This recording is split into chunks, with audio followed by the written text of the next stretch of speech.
My brother Marcus shouted across the country club parking lot, "That rusty Honda is embarrassing our family. Get a real car or don't come around anymore." I looked at my 2014 Civic, then at the BMWs and Porsches surrounding us. "The car runs fine, Marcus. That's not the point. People judge our entire family based on appearances." Victoria nodded from beside her Range Rover. "Emma, you're 31. Time to invest in something that reflects your status." "What status?" Marcus laughed. "She works at some nonprofit making $35,000 a year. At her age, I was driving a Porsche and living in a penthouse." This had been every family dinner for years. Marcus was a senior partner billing $400 an hour. Victoria owned boutiques generating over $1 million annually. Me, the family charity case teaching computer stuff to poor kids. They'd spent dinner dismantling my life choices. My career was unsustainable. My income inadequate. My mortgage-free house was where college graduates live before moving up. Mom pleaded as we left. "Get a real job that pays properly." That's when Marcus exploded about my Honda, loud enough for half the parking lot to hear. 30 minutes later, his Porsche followed me home. He got out with that determined stride. "Emma, when are you going to upgrade? Start building real equity? I own this house outright." "That's not the point. Show me one thing that demonstrates success." I looked at my brother, who'd spent the entire evening lecturing me about appearances. "Since you're so concerned about cars, would you like to see my collection?" "Your collection?" He snorted. "What? 2 Hondas?" I pressed the garage button. The door rose slowly. Inside sat a midnight blue Lamborghini Huracan, a silver Aston Martin DB11, and a black Ferrari 488. Combined value, $750,000. Marcus stood frozen, mouth open. "I bought them with cash." "With what money?" "You're right that I work with underprivileged children. What you don't know is I don't work for a nonprofit. I own several. They're funded by Digital Learning Dynamics. We create educational software for schools and corporations." I showed him the app they thought was me, playing with technology. Annual revenue last year was $67 million.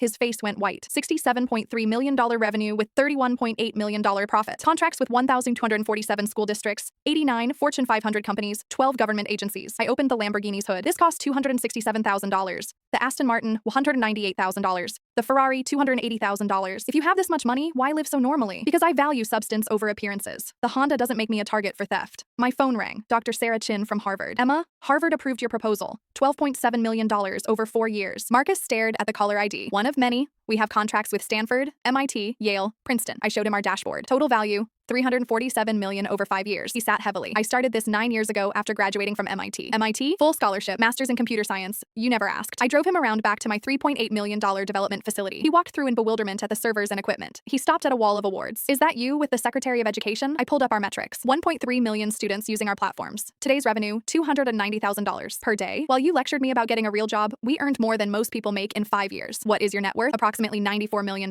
Marcus made a choking sound. My phone buzzed. Department of Defense, military training applications. Potential value, $47 million.